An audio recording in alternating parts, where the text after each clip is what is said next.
After burying his son, Robert faces a $50,000 demand from a wife who never shed a tear. But my son was a brilliant attorney, and his final trap is about to turn her victory into a total nightmare. Before continuing, write where you are from or what time it is. The heavy scent of lilies and floor wax clung to my suit like a second skin. I stood at the edge of the mahogany casket, staring at my son Derek for the last time. 38 years old, and he looked like he was just sleeping. That was the first lie of the day. A man dying in a high-speed Tesla crash on I-95 at 2 in the morning does not look peaceful. My hand rested on the polished wood, my knuckles white, and my heart feeling like a lead weight in my chest. 1 week since the police call. 7 days since the world went quiet. The Henderson Funeral Home was a production line of grief. People from Derek's law firm, old college buddies, and neighbors from the Gables filed past in a slow, rhythmic blur. They squeezed my shoulder and whispered things like tragedy and loss. I just nodded because my throat was too tight to let a single word through. I felt like a ghost in my own life. Then I saw her. Jennifer stood near the back, wrapped in a black Chanel dress that probably cost more than the mahogany box holding my son. Her makeup was flawless. Foundation smooth, eyeliner sharp, lips painted a wine color that looked too bold for a funeral. Not a single tear had touched that face. She was whispering to her mother, Susan, both of them leaning close like they were sharing a secret at a cocktail party. I turned back to Derek and whispered that I was sorry. I'd tried to warn him 5 years ago, but he'd been so blinded by that predatory smile. The service began, and the funeral director guided me to the front row. I sat alone. Jennifer took the second row. It was a choice, a way to stay close to the power without having to sit next to the old man. Throughout the eulogy, I felt her presence behind me like a cold draft. The minister spoke about Derek's brilliance as an attorney and his generosity. It was all true, and right now, it was all meaningless. I didn't turn around, but I heard her phone buzz. Twice. 3 times. Then the soft, rapid tap of her thumbs on the screen while the final hymn was still fading out. She wasn't mourning, she was managing. When the crowd finally thinned, the funeral director touched my elbow to indicate it was time to close the casket. I placed both hands on the edge and told him I loved him. That's when I heard the clicking. Jennifer's heels hit the hardwood floor with a sharp, aggressive tempo. She stopped 3 feet from me, her arms crossed and her eyes scanning the room with irritation. She told me I could have at least booked a better venue, and that Derek deserved more than a budget funeral home. Around us, the few remaining guests froze. The air in the chapel grew thick enough to choke on. I told her I organized and paid for everything myself. I pointed out that she couldn't even manage that much. Her eyes flashed with a sudden sharp heat.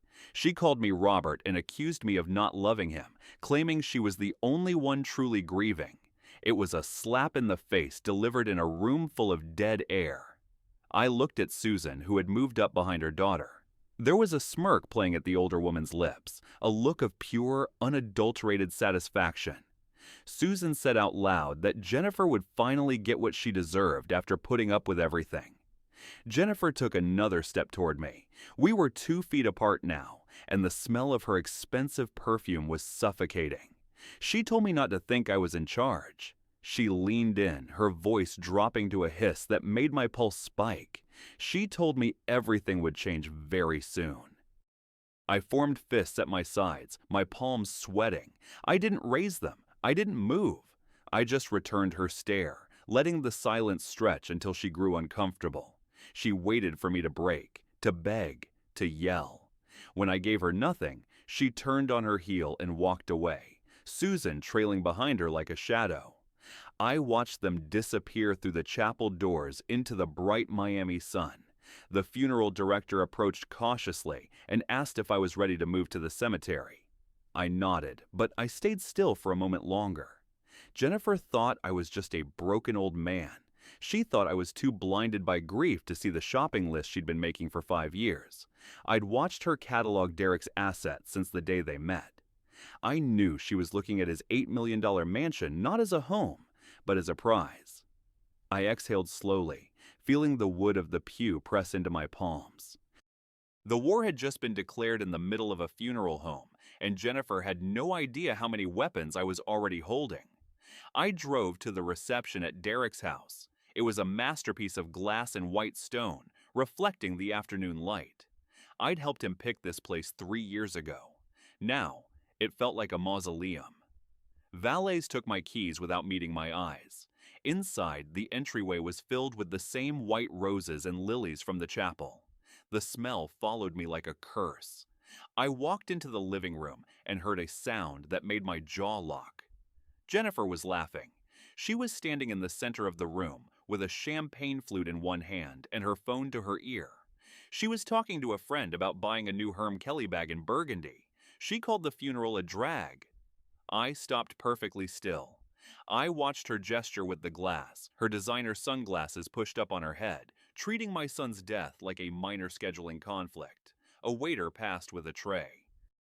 I took a whiskey, neat, and moved to the windows. I looked out at the garden Derek had planted himself. We'd installed the fountain together, sunburned and laughing. Now Jennifer's friends were laughing too loudly behind me. Someone turned on soft jazz. It felt obscene. Susan appeared beside me, picking at a plate of food. She told me that once Jennifer got what was hers, maybe I'd be allowed to visit the grandchildren if I behaved. The grandchildren she mentioned didn't even exist. Jennifer had postponed having kids for 5 years, always claiming she wasn't ready. Now I knew why. She didn't want his children. She wanted his $50 million. I looked at Susan and said nothing. I let her squirm in the quiet. She eventually mentioned the will reading tomorrow morning at 10 o'clock. She smiled like she already had the check in her hand. I turned back to the window, my grip tightening on the glass until the ice clinked. They thought tomorrow was their payday. I looked at the sunset and felt a cold, sharp clarity. I move. I walk away from the noise and down the hall to Derek's study. I shut the door, cutting off the jazz and the clinking glasses. His desk was exactly as he'd left it. Legal pads, pens, and a photo of us fishing off Key Largo. I picked up the frame and ran my thumb over the glass. I whispered to the photo that I was going to fix this. The door opened, and a young paralegal stood there telling me Derek was the best mentor she ever had. I thanked her and she left, closing the door softly. I stood in the silence of his cologne and his books. Jennifer and Susan were outside celebrating an estate that wasn't settled yet. They were dancing on a grave that was still fresh. I set the photo back down. I walked out of the study and past the living room. Jennifer didn't even look up from her phone. Susan didn't acknowledge me. I was a ghost to them, a relic of a life they were done with. I walked out the front door into my car. Tomorrow was the reading at the Brickell Tower. Patience and precision. That's what Derek always said. I started the engine and looked back at the Whitestone mansion one last time. The sun disappeared, leaving the house in deep, jagged shadows. The elevator climbed 40 floors, the glass walls showing Miami as a grid of burning ambition. I watched the financial district shimmer and wondered if Derek had stood right here 3 months ago, rehearsing his words. The doors slid open onto polished marble. Phillips and Associates took up the whole floor. It was all leather furniture and the sterile scent of serious wealth. The receptionist recognized me and led me to conference room 3. Jennifer was already there, sitting with her back to the view. Susan was next to her. They were dressed like they were attending a high society luncheon. Jennifer in cream Valentino, Susan in navy Armani. Jennifer didn't stand when I entered. She just looked at me with an expression that had gone from grieving widow to predatory cat. She called me Robert and commented on my punctuality. I took the chair across from her and placed my hands flat on the mahogany table. Neutral. Calm. Warren Phillips entered a moment later. He was silver-haired and wore a suit that didn't need to shout to be expensive. He'd been Derek's attorney for 8 years. He gave me a brief nod, a look that held a flicker of something I couldn't quite name. He sat at the head of the table and began the formal reading. He listed the attendees for the record. Jennifer, Susan, and 2 of Derek's cousins from Chicago, who looked like they wanted to be anywhere else. Jennifer sighed and mentioned she had a salon appointment at 2. Warren didn't blink. He said the process takes as long as it takes. Jennifer crossed her legs, her heel bouncing with impatience. She looked at the folder in front of Warren like it was a gift she was about to unwrap. "The will was executed 3 months ago," Warren began. He spoke in that rhythmic, formal cadence that lawyers use to weigh down the air. I looked at Jennifer. She wasn't listening to the legal jargon. Her fingers were drumming on the table. My mind drifted back to late June. Derek had come to my house after 10 at night. He looked troubled, his face hollow in the porch light. We sat on the terrace with bourbon. He told me he'd done something important that day, something he should have done a long time ago. He hugged me longer than usual when he left. I hadn't understood the weight of that hug until now. Warren started reading the inventory of assets. The residential property on Alhambra Circle was appraised at $8 million. Jennifer's smile widened. The vehicles, including the Ferrari and the Tesla, were valued at $1,200,000. Susan squeezed Jennifer's hand. Then came the bank accounts at Chase and Wells Fargo, the investment portfolios at Morgan Stanley, and the stock holdings. Warren paused, scanning the final sheet. He announced the total liquid assets were approximately $48,700,000. The room went silent. The number hung in the air like a physical weight. I saw Jennifer lean forward, her eyes glittering with something rapacious. She turned to me, her voice dripping with venom. She told me the $50 million would be hers and that I would get nothing. She told me it was time for me to understand my place. Susan actually giggled. It was the sound of a teenager who just won the lottery. I didn't flinch. I didn't move a muscle. I just looked at Warren and asked him if I should tell them or if he'd prefer to. Jennifer's head snapped toward me, confusion flickering in her eyes for a split second. Warren nodded slightly and looked back at the document. He read the next line with a voice that was clear and cold. He stated that all aforementioned property and assets were bequeathed to the deceased's father, Robert William Gray. The silence that followed was crushing. I watched Jennifer's face cycle through shock and comprehension until it landed on pure horror. She screamed a single word. "What?" She lunged forward, her hands slamming onto the table so hard the water glasses rattled. She told him it was impossible because she was the wife. Warren stayed perfectly still. Jennifer snatched the will out of his hands, her manicured nails scratching against the paper as she flipped pages frantically. Susan leaned over her, her voice high and thin, claiming it couldn't be legal. She kept shouting about spousal rights. Warren calmly extended his hand and asked for the document back. Jennifer clutched it tighter, her face turning a deep, angry red. She started yelling about fraud and wanting her own lawyer. Warren retrieved the paper and turned to a specific paragraph. He reminded her of the prenuptial agreement she had signed 5 years ago. He explained that it clearly delineated separate property rights. He told her that all assets Derek brought into the marriage and all assets he acquired during it were designated as his separate property. Jennifer stared at him, her voice climbing higher. She said the prenup was just paperwork and that Derek had told her it was standard. Warren corrected her. He said it was legally binding and that it specified his property would pass according to his will, not inheritance laws. Susan stood up and called it theft. She screamed that the money should go to the widow. I stayed seated, my hands still folded on the table. I told her I was his family. Jennifer's gaze locked onto mine, and the hatred radiating from her was almost hot to the touch. She accused me of poisoning him against her.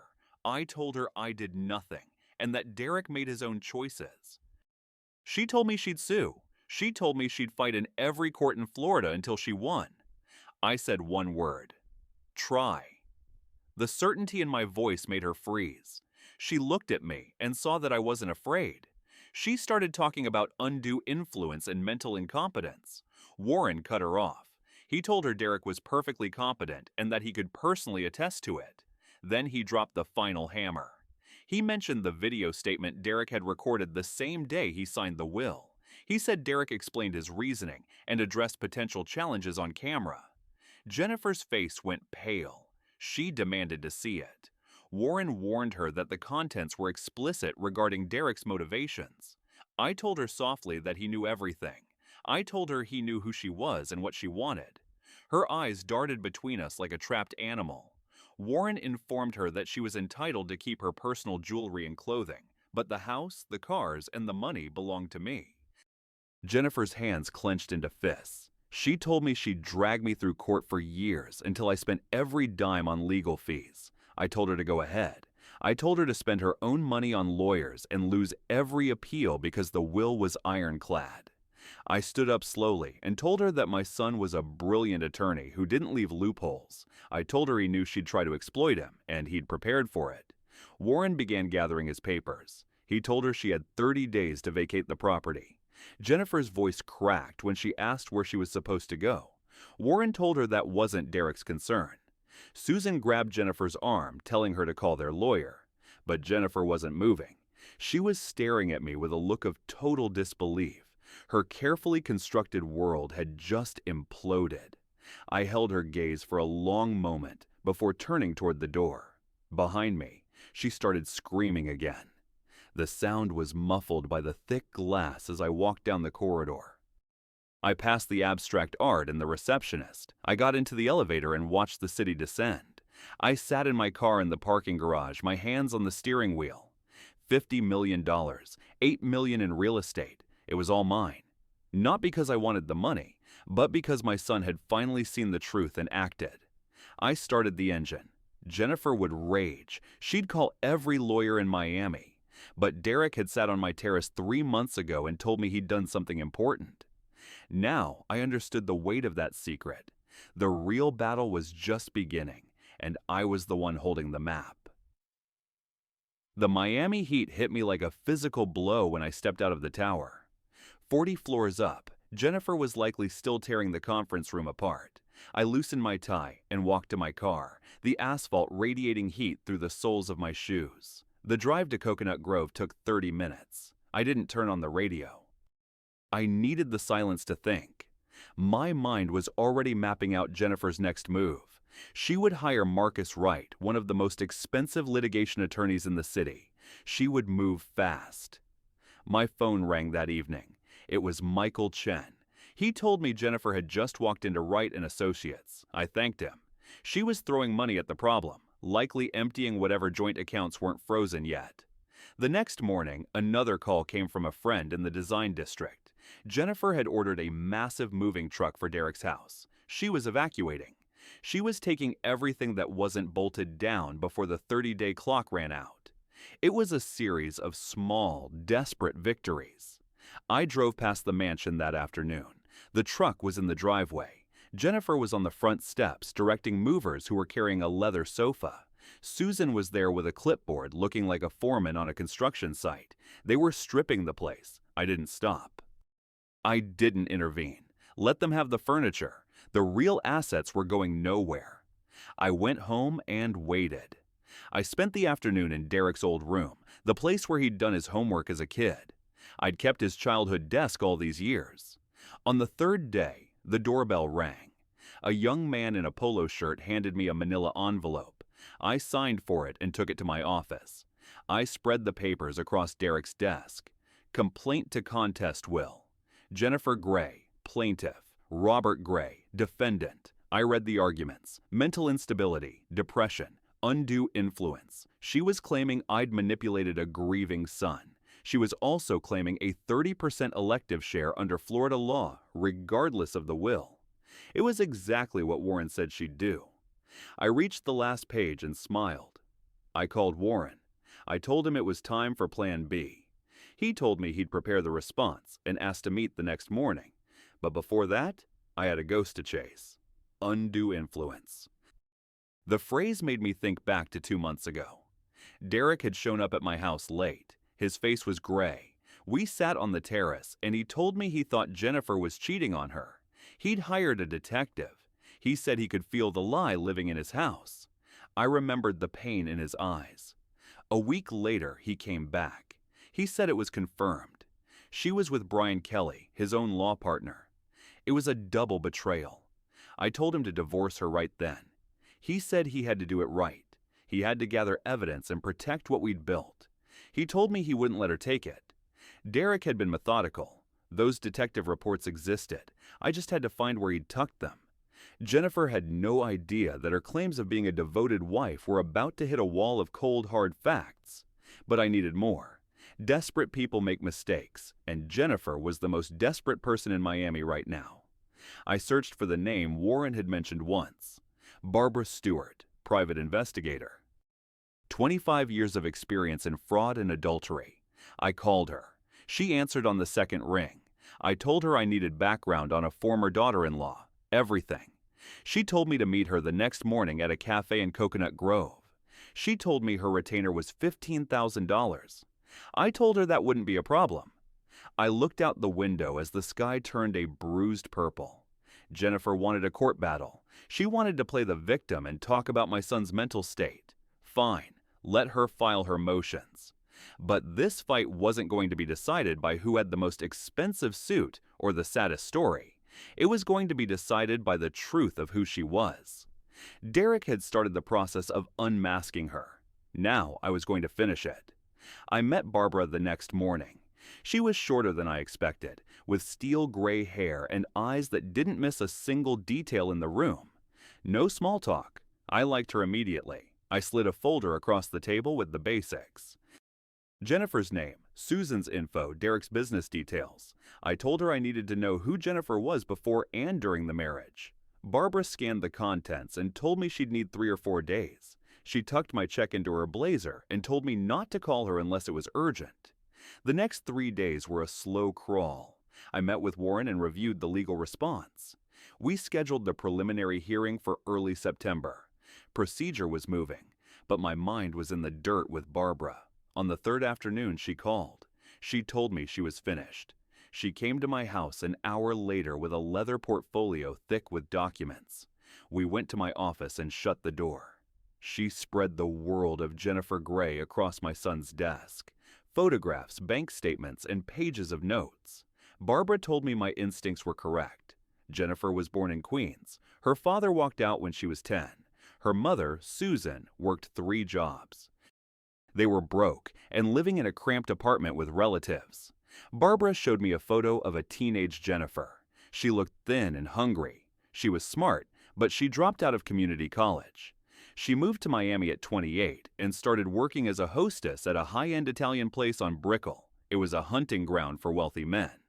Before Derek, there was Richard Stanton, a real estate developer married for 18 years. Jennifer dated him for 6 months. He left his wife, got divorced, and lost $4 million in the settlement. Jennifer moved on 3 months later. The pattern was as clear as a bell. She met Derek at a club in South Beach, married him 3 months later. Susan moved into the guest house a year after that. Then Barbara pulled out the photos I'd been waiting for. The affair. The timestamps ran from February right through July. Jennifer and Brian Kelly at dinner. Jennifer entering Kelly's apartment, embracing in a car. It had been going on for at least 6 months, and Kelly was married with 2 kids in private school. I studied the photos of them laughing while my son was dying inside. Then Barbara showed me the financial records. Jennifer had been systematically transferring money from the joint household account to her personal one. It started 18 months ago. Small amounts at first, then it accelerated. $200,000 in January, $220,000 in May. Over the last year, she drained $2 million. It wasn't criminal because she had access to the account, but it showed intent. She was building an escape hatch. Barbara also handed me phone records. Jennifer had called Brian Kelly 73 times in the month before Derek died. Some calls lasted over an hour.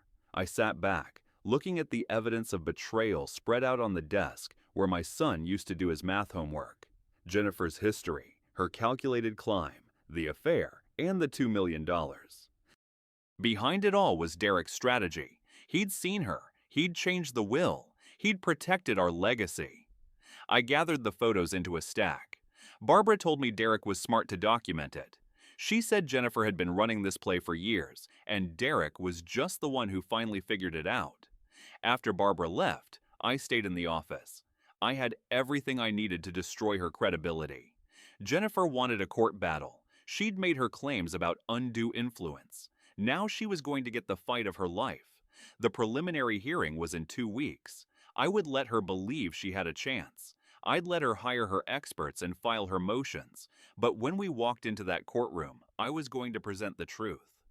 I closed the folder. The room was dark, the only light coming from the street lamp outside. I felt a sudden, sharp chill as I realized someone was standing on my porch. The silhouette on the porch didn't move. I walked to the front door, my pulse thudding in my ears. I pulled it open. It was Jennifer. She wasn't wearing the designer clothes or the widow's weeds. She was in a simple tracksuit, her hair messy. She looked smaller, but her eyes were still sharp. She didn't wait for an invitation. She pushed past me into the foyer. She told me she knew I was talking to lawyers and that I needed to stop. She said we could settle this right now without the courts. I told her there was nothing to settle. She laughed, a harsh, jagged sound. She told me she'd spent 5 years of her life on my son, and she wasn't walking away with a bag of jewelry. She said she'd make my life a living hell if I didn't give her half. I looked at her and saw the desperation. It was a foul smell. I told her to leave. She leaned in, her face inches from mine, and told me that I had no idea what she was capable of. Then she turned and walked out into the night. I locked the door and leaned against it. The threat felt empty, but the malice was real. The next 2 weeks were a blur of legal preparation. I met with Warren every day. We went over the prenuptial agreement again. We verified the medical records from Derek's physical 2 months before he died. He was in perfect health, mentally and physically. There was no depression, no instability. The claim of undue influence was a house of cards. I chose my Navy suit for the first hearing. Appearance matters. I wanted to look like the man Derek respected. The courthouse rose 20 stories over downtown Miami. Inside, it was all marble and echoes, lawyers with briefcases, families seeking justice. Warren was waiting for me at the 14th floor. He told me to stay calm. We entered the courtroom. It was smaller than I expected, wood paneling and fluorescent lights. Jennifer was at the plaintiff's table with Marcus Wright. The transformation was back. She was wearing a simple dark dress, minimal makeup, and her hair was in a neat bun. She was clutching a handkerchief. The grieving widow costume was back in full effect. Susan sat in the gallery behind her, looking somber. I took my seat next to Warren. Jennifer glanced at me once, her eyes cold, before looking away. The judge entered. She was a middle-aged woman with a serious expression. Case number 2025 CV8847, Gray versus Gray. Marcus Wright stood up. He was polished and confident. He spoke about Jennifer being a devoted wife for 5 years. He cited the Florida statute for elective share. He claimed the will was a radical change made under my influence. He made me sound like a manipulator who'd forced a grieving man to cut out his wife. Jennifer dabbed at her eyes with the handkerchief. I noticed they were perfectly dry.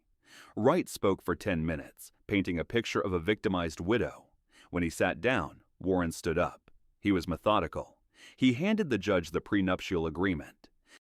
He explained it was signed a month before the wedding and that Jennifer had independent counsel. He presented Derek's medical records showing he was in excellent health. He noted that the will was overseen by Derek's business attorney of 7 years, not me. The judge reviewed the documents carefully. She asked if Jennifer was represented by her own attorney for the prenup. Warren confirmed it. The judge set the next hearing for August 26th, 3 days away. She told both parties to prepare supplementary evidence. The formal proceeding ended. I followed Warren into the hallway. Jennifer appeared beside me, the grief gone from her face. She hissed that I'd regret this and that she'd take everything that belonged to her. I told her I'd see her in 3 days. She stared at me for a second before turning and walking away. Warren told me she thought she had time to regroup. He told me she was wrong. We had a counterclaim to file. That afternoon, we didn't do defensive work. We went on the offense. The evidence Barbara had gathered was the core of it. The bank statements, the photos, the PI reports. We spent the next day in Warren's office. We were alleging embezzlement of marital assets, marital infidelity, and seeking restitution of the $2 million. We filed the counterclaim with the clerk and delivered a copy to Marcus Wright's office. Warren predicted he'd call that night, outraged. He did. Wright claimed the evidence was circumstantial and that Derek's letter didn't prove anything. Warren told him we'd see him in court. I slept better that night than I had since the funeral. I felt the weight of the truth finally starting to shift the scales. The morning of the 26th, we arrived early. Marcus Wright looked less confident. Jennifer was in another modest dress, but the performance was cracking. Her jaw was set. She'd seen the counterclaim. The judge convened the court. Warren stood up and presented the bank statements. He pointed out the systematic transfers of $2 million to Jennifer's personal account. The judge's expression shifted. She looked at the numbers and then at Jennifer. Marcus Wright tried to argue that Jennifer had legal access to the accounts. The judge told him to sit down and wait his turn. Then Warren presented the photographs, the dinner, the apartment, the car. He passed them to the judge one by one. She looked at each one and then at Jennifer. The air in the room felt like it was ionizing. Then Warren picked up Derek's letter. He told the judge it was delivered to his office a month before Derek died, properly notarized. He read it into the record.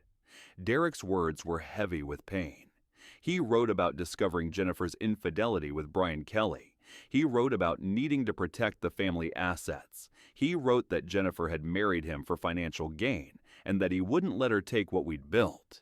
The silence in the courtroom was absolute. The judge examined the letter, checking the signature and the notary stamp. She asked Warren if he could prove the chain of custody. He said he could.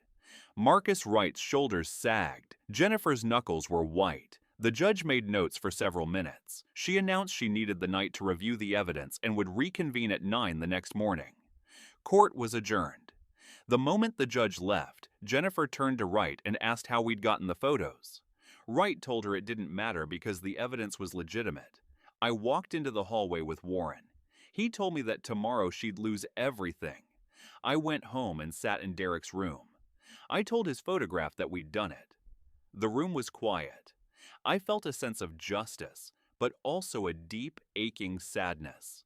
My son had spent his last months in this kind of pain, documenting his own betrayal. I was about to close my eyes when my phone buzzed with a message from an unknown number. It was a photo of my front door, taken 5 minutes ago. I didn't call the police. I grabbed the heavy brass fire poker from the hearth and stood in the dark of the living room. I watched the shadows through the sidelight of the front door. Nothing moved. Whoever took the photo was long gone. It was a message, a reminder that Jennifer still had claws. I didn't sleep. I sat in the armchair facing the door until the sun began to bleed through the blinds. At 8 o'clock, I drove back to the courthouse. The final morning felt different. The building seemed to know it was an ending. I took my seat. Marcus Wright was arranging papers with the resigned motion of a man who knew he'd lost. Jennifer looked diminished. The calculated grief was gone. She just looked tired. All rise. The judge entered and took her seat. Wright called 3 character witnesses, friends of Jennifer's. They spoke in vague platitudes about her being supportive and caring. Warren barely bothered to cross-examine. He asked each one for a specific example of her devotion. None of them could give one. Their silence was more damning than any argument. Then Wright tried one last move. He claimed Jennifer signed the prenuptial agreement under pressure. Warren countered by calling Thomas Brennan, the attorney who'd represented Jennifer during the signing. Brennan was in his 60s and looked bored by the drama. He testified that he'd spent 2 hours explaining every clause to her. He said she asked intelligent questions and understood everything. He even remembered her saying that the prenup was fine because they weren't getting divorced anyway. Wright's challenge to the prenup died right there. Then Warren called the name that made the room go cold. Brian Kelly. Jennifer's head snapped up. Susan gasped. Brian Kelly walked to the stand like a man heading to the gallows. His hands were shaking. Warren asked him if he was involved with Jennifer. He tried to lie, saying they were just friends. Warren picked up the folder of photos and asked if he wanted to revise his answer before committing perjury. Kelly's face went white. He admitted they were involved for 6 or 7 months. He admitted it was while Derek was still alive. Then Warren asked what they talked about. Kelly's voice dropped. He said Jennifer complained about Derek being focused on work. Then he said the words that ended it all. He said Jennifer told him things would be better when Derek freed them. Warren asked how he'd free them. Kelly whispered that she meant through divorce or whatever. The courtroom erupted. The judge hammered for order. The phrase "or whatever" hung in the air like a death sentence. Jennifer had her head in her hands. Susan was crying. The judge stared at Jennifer with a look of pure, cold understanding. She asked if there was anything else. Warren said the defense rested. The judge announced she would rule in the morning. I walked out with Warren. He told me it was over. That night, I sat on my balcony. I looked at the city lights and felt the exhaustion finally hit me. The next morning, the courtroom was packed. The judge entered with a thick document. She began reading her ruling. She found the will was properly executed and that Derek was of sound mind. She found the prenuptial agreement was valid and enforceable. Then she addressed the infidelity and the financial misconduct. She called the evidence overwhelming. She noted the systematic transfer of $2 million. She ruled that the will stood as written. Jennifer was entitled to nothing but her personal property. Then, she ordered Jennifer to return the $2 million to the estate within 90 days. She warned that failure to comply would result in criminal prosecution for embezzlement. I was confirmed as the sole beneficiary. The gavel struck. It was finished. Jennifer made a sound like a wounded animal and rushed out of the room. Susan followed her, wailing. I stayed in my seat. I looked out the window at the sky. I had won. But the victory felt like ashes. I walked out to the hallway. Jennifer was gone.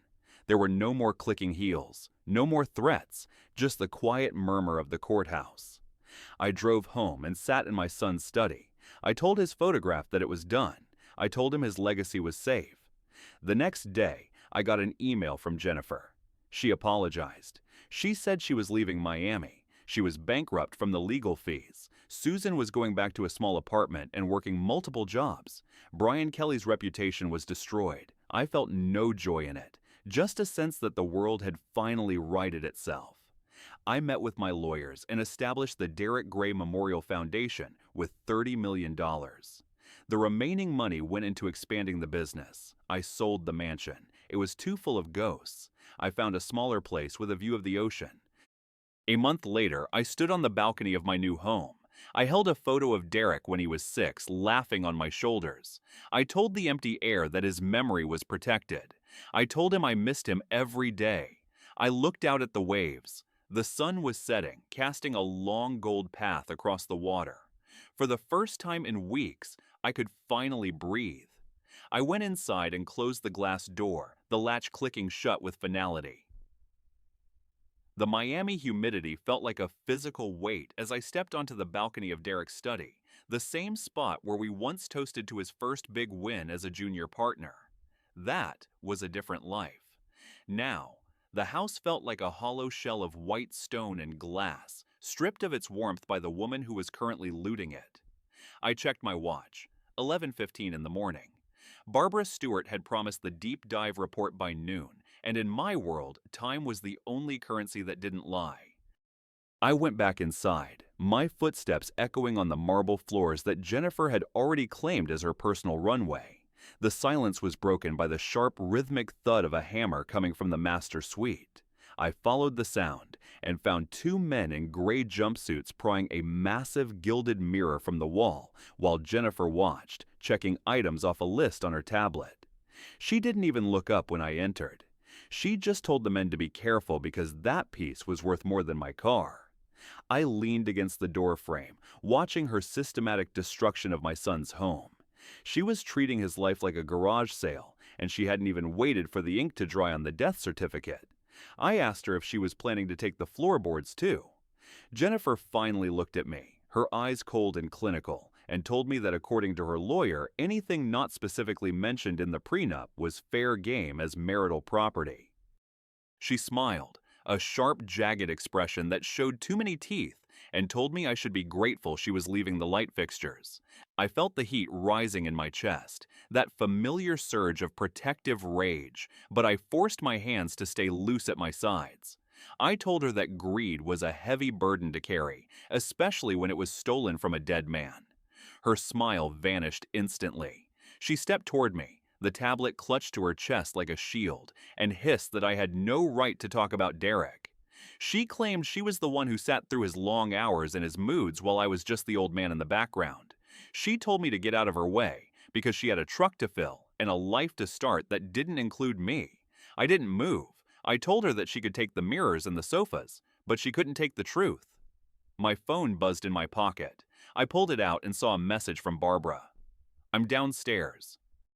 I looked at Jennifer one last time, seeing the frantic energy behind her eyes, the desperation of someone trying to outrun their own shadow. I turned on my heel and walked out, the sound of the hammer resumed behind me like a ticking clock. I met Barbara in the circular driveway. She handed me a thick leather-bound portfolio and told me that Jennifer wasn't just a gold digger, she was a professional. We sat in my car, the air conditioning blasting against the midday heat. Barbara pointed to a section of the report detailing Jennifer's first marriage in New York, a story that ended with a quiet settlement and a restraining order that had been conveniently buried. She then showed me the records for the $2 million Jennifer had moved. It wasn't just sitting in a savings account, it was being funneled into an offshore trust registered in the Cayman Islands under Susan's maiden name. Jennifer wasn't just planning an exit, she was planning a disappearance. I thanked Barbara and watched her drive away, her movements as efficient as her research. I sat there for a moment, the weight of the portfolio on my lap. I knew what I had to do next. I drove to the Brickell Tower and walked into Warren's office without an appointment. He looked up from his desk, his silver eyebrows rising in surprise. I threw the portfolio onto his desk and told him that we weren't just defending a will anymore. I told him we were going to file for an emergency injunction to freeze every asset Jennifer touched, including the ones she thought were hidden in the sand. Warren scanned the documents, his expression hardening with every page. He told me that this changed the stakes from civil to potentially criminal. He picked up the phone and started barking orders to his clerks. I stood by the window, looking out at the bay. I could see the tiny white specks of boats on the water, people living their lives without the crushing weight of betrayal. I felt a sudden, sharp pang of loneliness for Derek. He should have been the one standing here fighting this fight. My phone rang. It was an unknown number. I answered, and a man's voice, low and urgent, told me that I needed to drop the case if I wanted to stay healthy. I asked who he was, but the line went dead. I looked at the phone, my heart hammering against my ribs. It wasn't just Jennifer anymore. Brian Kelly was starting to sweat, and a cornered lawyer was a dangerous animal. I told Warren about the call. He didn't look surprised. He told me to stay at a hotel tonight and that he'd have the filing ready by morning. I drove to a quiet hotel in Coral Gables, checking my mirrors every 2 blocks. I sat in the darkened room, the glow of the city filtering through the curtains. I realized then that Jennifer and Brian weren't just greedy, they were panicked. They had spent months building a trap for Derek, only to find themselves caught in it instead. I opened the portfolio again, staring at the photo of Jennifer and Brian laughing at a cafe 3 weeks before the crash. The laughter looked like a scream in slow motion. I closed the book and checked the door lock one more time. I was about to turn off the light when I noticed a small white envelope that had been slid under my hotel door. There was no name on the front, only a single hand-drawn circle with a line through it. I didn't open the envelope until the sun was up. Inside was a single Polaroid of my son's car at the impound lot, the metal twisted into a grotesque knot. On the back, someone had scrawled, "Accidents happen twice."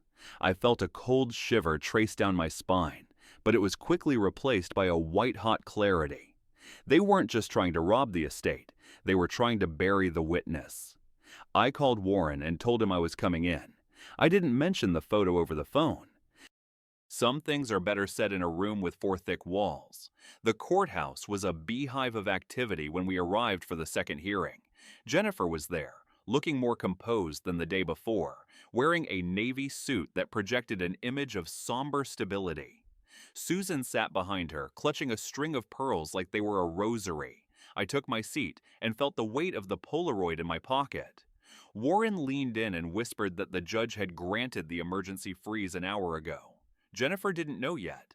She was still smiling at her lawyer, Marcus Wright, who was leafing through a stack of character affidavits. The judge took the bench and went straight to the point.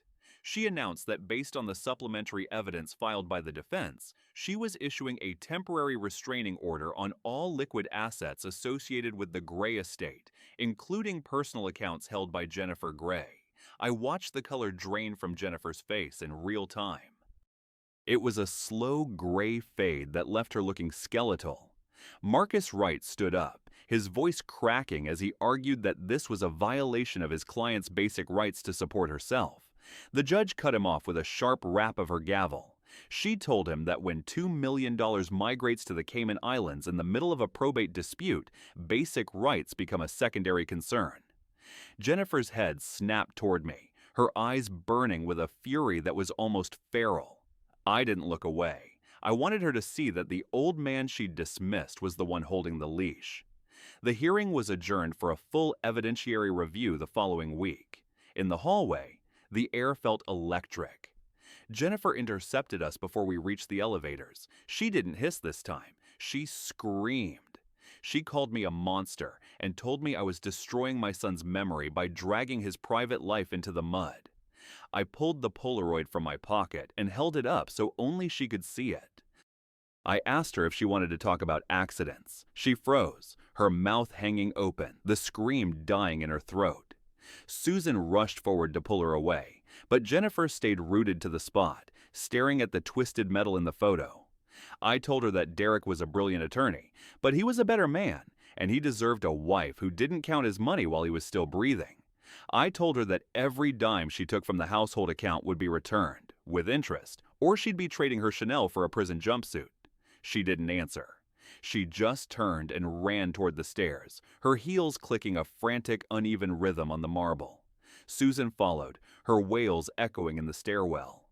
Warren and I walked to his office in silence.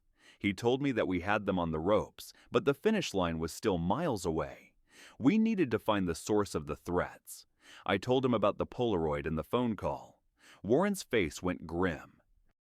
He told me he was going to contact a friend at the DA's office. This wasn't just probate anymore. It was a criminal conspiracy. I went back to my hotel and spent the evening looking through Derek's old files that Warren had digitized. I found a folder marked Project Phoenix. It was dated a month before the crash. Inside were copies of emails between Brian Kelly and a shell company in Panama. Derek had been investigating his own partner for embezzling from the firm, not just the marriage. Jennifer wasn't the only one with a secret trust. Brian had been skimming for years, and Derek had finally caught him. The car crash wasn't just a tragedy. It was the most convenient thing that ever happened to Brian Kelly. I felt a cold, hard knot form in my stomach. My son hadn't just been betrayed by his wife. He'd been hunted by his partner. I realized then that the fight for the $50 million was just the surface. The real battle was for the truth about that night on I-95. I called Barbara and told her I needed a different kind of investigation. I needed the maintenance records for Derek's Tesla and the surveillance footage from the firm's parking garage for the night of the accident. She told me it would be difficult, but she'd see what she could do. I sat by the window, watching the rain start to lash against the glass. The city was a blur of gray and neon. I felt Derek's presence in the room, a quiet, steady pressure that told me to keep going. I wasn't just his father anymore. I was his last witness. I was staring at the phone, waiting for Barbara to call, when the hotel room light suddenly flickered and went out, leaving me in total darkness. The darkness was absolute. I stayed perfectly still in the armchair, my hand closing around the heavy metal flashlight I'd kept on the side table. My breathing was shallow, every sense dialed to the maximum. I heard the faint metallic scrape of a keycard in the lock. The door groaned as it pushed against the security chain. I didn't move. A sliver of light from the hallway cut through the room as the door opened as far as the chain would allow. A shadow blocked the light, then vanished. I heard a heavy thud against the door, then silence. I waited 10 minutes before I turned on the flashlight. The hallway was empty. I unlatched the chain and looked down. A heavy, legal-sized envelope was resting on the carpet. I pulled it inside and relatched the door. My hands were shaking as I tore it open under the beam of the flashlight. It wasn't a threat. It was a gift. Inside were the internal server logs from Kelly and Associates for the night of Derek's death. Someone at the firm was playing both sides. The log showed that Brian Kelly had accessed Derek's car computer remotely through the firm's diagnostic suite at 1:45 in the morning. 15 minutes later, Derek was dead. I felt the air leave my lungs. This wasn't just greed or infidelity. It was a cold-blooded execution disguised as a mechanical failure. I didn't wait for morning. I called Warren and told him to meet me at the precinct. The next 6 hours were a blur of fluorescent lights and coffee that tasted like battery acid. The detectives from the traffic division took the logs, their expressions changing from skeptical to intense as they realized what they were looking at. By dawn, they had a warrant for Brian Kelly's personal laptop and his remote access history. I stood on the sidewalk outside the station watching the sun come up over the courthouse.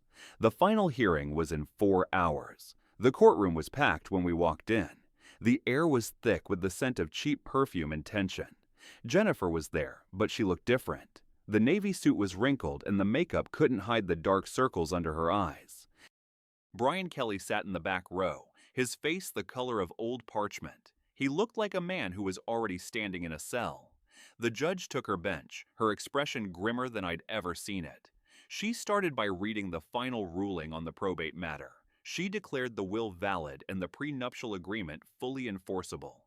She ordered Jennifer to return the $2 million and to vacate the mansion within 48 hours.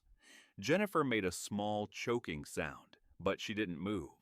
Then the judge looked at the back of the room and asked Brian Kelly to stand. The room went so quiet I could hear the hum of the air conditioning. 2 detectives entered through the side door. The judge announced that in light of new evidence regarding the death of Derek Thomas Gray, the court was referring the matter to the state attorney for criminal investigation. Brian Kelly didn't run. He just collapsed back into his seat, his head in his hands. The detectives moved in, the sound of the handcuffs clicking shut like a final period at the end of a long, dark sentence.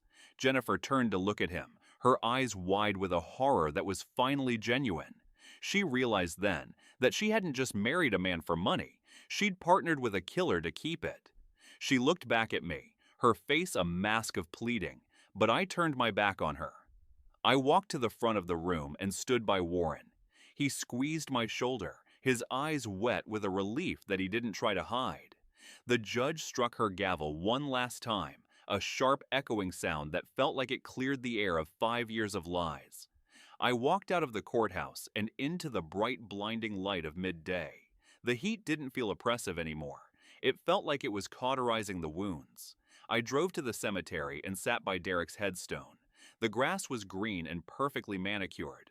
I told him that it was over. I told him that Brian was in custody and that Jennifer was broke.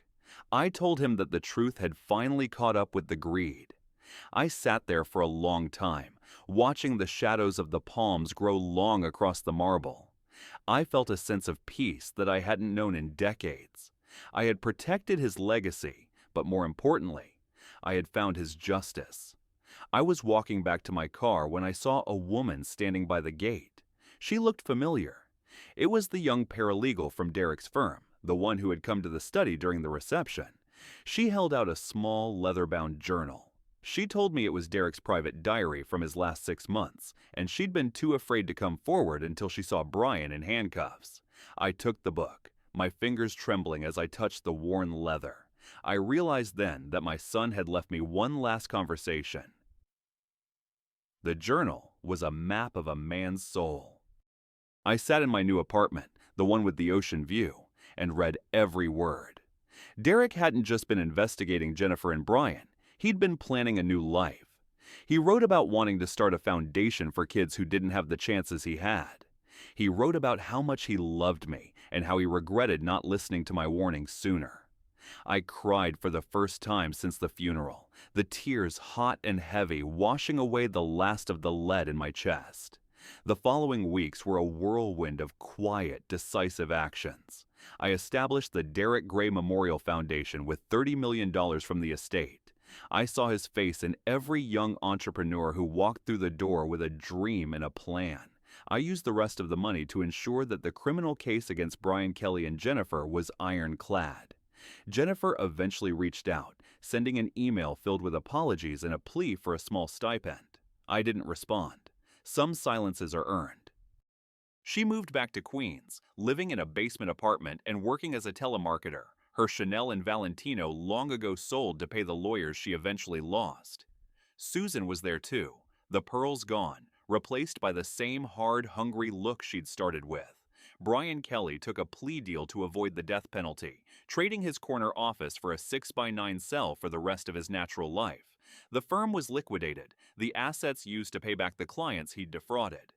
I spent my afternoons at the foundation, watching the next generation of builders and thinkers. I saw a young woman, a law student from a rough part of the city, arguing a case in a mock trial. She had Derek's fire, that same sharp ethical steel that made him the man he was.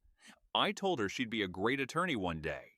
She thanked me and asked why I did all this. I told her I was just finishing a conversation my son had started. I kept the childhood desk in my bedroom right by the window. Every morning, the sun would hit the wood, bringing out the grain I'd refinished with my own hands. I'd sit there and write in my own journal, a record of the foundation's work and the lives we were changing. I wasn't a ghost anymore. I was a builder again. The $50 million didn't make me happy, but it gave me a way to make Derek's life matter more than his death. One evening in late September, I stood on the balcony as a storm rolled in over the Atlantic. The sky was a bruised, electric purple, the waves churning with a raw, restless energy. I held the photograph of Derek on my shoulders, both of us grinning into a sun that had set years ago. I felt a quiet, profound sense of completion. I had climbed the ladder of consequences and found the truth at the top. The legal battle was a memory. The greed was a ghost. All that was left was the work and the legacy. I went inside and sat at the desk, opening the foundation's ledger. I saw the names of a dozen students who had just received their first grants. I smiled, a real deep-seated expression that reached all the way to my eyes. Justice isn't a check or a courtroom ruling. It's the way you live the life that was saved. I picked up my pen and started to write. Not as a grieving father, not as a victorious litigant, but as a man who finally knew his place in the world. The city outside was loud and bright, 1,000 stories playing out in the neon in the dark. But in here, it was quiet. It was steady. It was right. I looked at the photo one last time before turning off the lamp. The legacy was safe. The father had finally brought his son home. If this story resonated with you, leave a like and consider subscribing. You can also drop any comment below, even just one word. Maybe tell me where you're watching from, or what time it is right now. Sometimes one word is enough to say you were here.